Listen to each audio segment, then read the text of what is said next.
definitely just I think it was just the audacity. That's what it was. The audacity had me laughing. And you know what I said? I said, I'm going to pray about it at 10 o'clock at night. What time is it? 7:26. 7:26. They said, for real, you going to pray? I said, I'm praying. I said, you know, the Lord speaks to me through dreams, baby. I said, I'm going to pray about it about 10 p.m. tonight. Oh, Lord. And then the Lord going to give me an answer through the night. Oh, so are you supposed to give them an answer back? Yeah, girl. Oh. This is serious. Well, I mean, it was serious to them. It was more funny to me. You gotta tell me. I will. I'm gonna fill you in. I'm gonna let you know. Yeah. It just happened today. Yep. This afternoon, and I said I'm gonna pray about 10 p.m. tonight. They said, for real, man. I said, yeah, about 10 p.m. They said, cause I'm gonna be praying at 2 then. All right, at 10 p.m. I'm praying too. I said, okay. Y'all gonna be clogging up the prayer line. Yeah. Right. We're gonna be clogging up the prayer line. You said clogging up the prayer line. Whole prayer line clogged up. You still dealing with them. Y'all listen. You laughed? Yes, because I thought it was hilarious. It was funny. You can't pour your heart out and think that I'm going to feel the feelings you feeling because you decided to pour your heart out. That ain't my feelings. Them your feelings. And it was funny. So what was the most funny part to you? Is it all of it? All of it. All of it. For sure. For sure, all of it. Oh my For sure, all of it. Yeah, but definitely just I think it was just the audacity. That's what. Like getting cool again and being better co-parents, and I'm the father of your children, 4 children.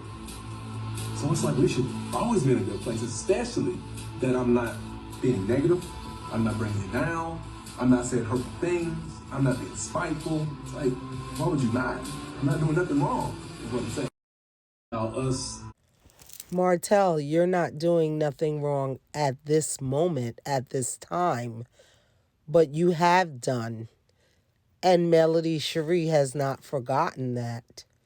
And so although you have moved on and you want to move on, that does not mean the same thing for someone else. You have to move in your time frame, and they will move when they're ready and in their time frame. I understand, because we have the footage here, that Melody agreed to pray. But that doesn't mean that you can press her and make her decide when she's going to do it. You can't even decide how she views this as far as priority. You understand how she prioritizes this. This may be very important to you. It seems as if it is. But at this point in time, this may not be a priority for Melody.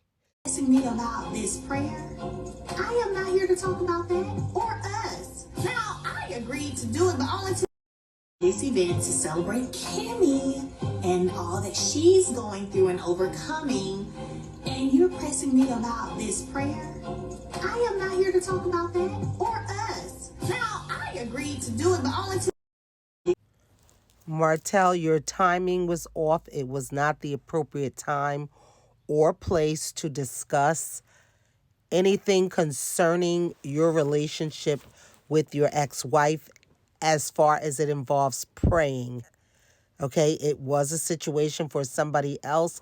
I know in your head, in your mind, you thought, I don't get to be around Melody that much. We don't talk that much on the phone. And when I want to ask her something outside of the kids, she may not pick up the phone. You know, you can't determine whether she's even going to answer your call. So you figure while I have her in person, I am going to ask her, did she pray?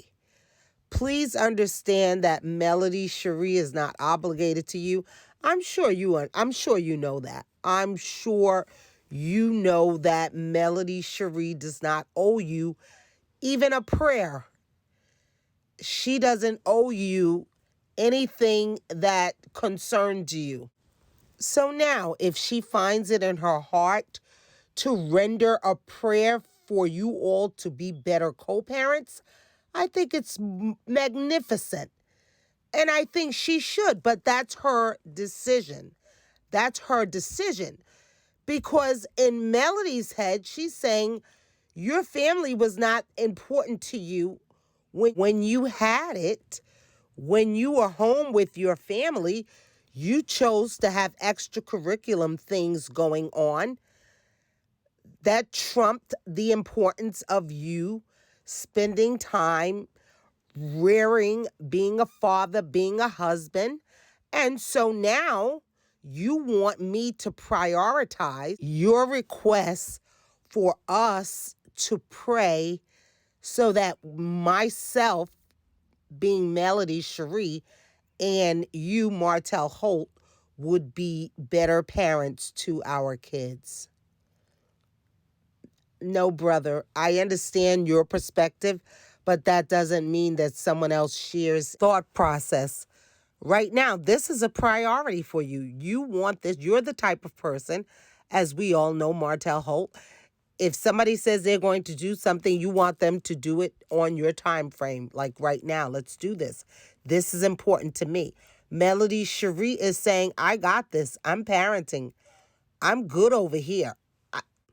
She may feel like been there, done that, got the t-shirt. Like we've been down this road, Martel. We've prayed before and then you've turned on me again. So this may be her perspective. But Melody has shared that she has learned to compartmentalize, which is a beautiful term that I use on this page, this channel, to describe you in a nutshell. Yes, you've done this plenty of times, compartmentalized and decompartmentalized. Yes, when people question whether you could be a good father and a cheater at the same time.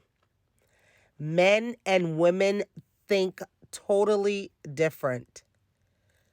Women are emotional thinkers, most of us. Women are able to compartmentalize,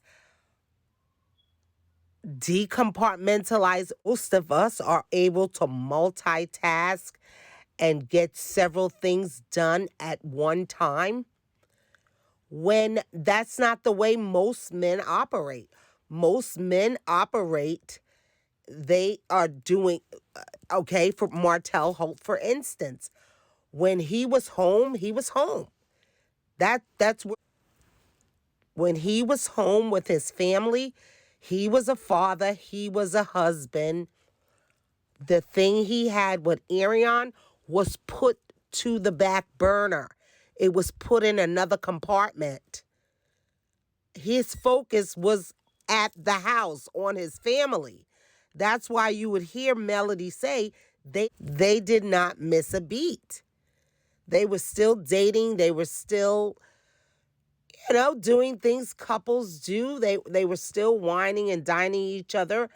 They were still living as a married couple, even though in this other compartment he had his family with Ariane, a whole nother family. And this went on for years. And he thought nothing of it. This is the brain of a man. Some. And I guess some women as well. So you have work in one compartment. You have this extramarital affair in another compartment. And then you have your family in one compartment.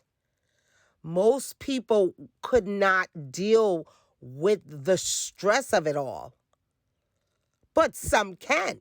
Some are very strategic in keeping all of these areas supplied. It's draining. It empties you out. It takes a lot from you. But some people are very intentional in keeping all of these sources supplied. We've watched this, if not in real life, on this show. So yes, I believe you can do this, you can do both at the same time. That's not my mindset, but it's the mindset of many. And you cannot tell them when I was here as a father or that I wasn't a damn good father or a damn good husband or a damn good home builder you understand? Because they're not associating any of the two together. These are separate entities. When I was here, I did this. I closed that box, went home. I did what I had to do at home. When I left home, I closed that box, whether it was to go to work and be the boss of my business or to have an extramarital affair on my wife. I don't know if it's a sickness, but it is the wiring of the brain. It is the way that some people function and think. Perhaps it is a mental illness of some sort, but many people do it. Many people do it. On the other hand, a woman, in some of our emotional thinking, this would kill us. This would kill our conscience. Some of us could never have carried this type of situation out for several years without our morality kicking in or stopping us. Like something would have had to, again, and again, most women being the nurturers of the family would say, oh my goodness, I can't do this to my kids. If I'm cheating on my wife, that means I'm cheating on my kids. I'm hurting my kids. I'm affecting my kids. Most cheaters are not thinking about I don't believe no one is out cheating, thinking about losing their family, their wife leaving them if she found out. They're just not stopping to think about this stuff, although they should. They're not considering their kids. Oh my God, what if my wife finds out and leaves me and takes my kids? These things are thought of after. They're trying to figure out how they're going to continue to get away with it. You understand? And so, guys, we could be all day with this, but I'm going to end this piece of it here. Thanks again, guys, for tuning in. Be sure to like, comment, and subscribe. Thank you.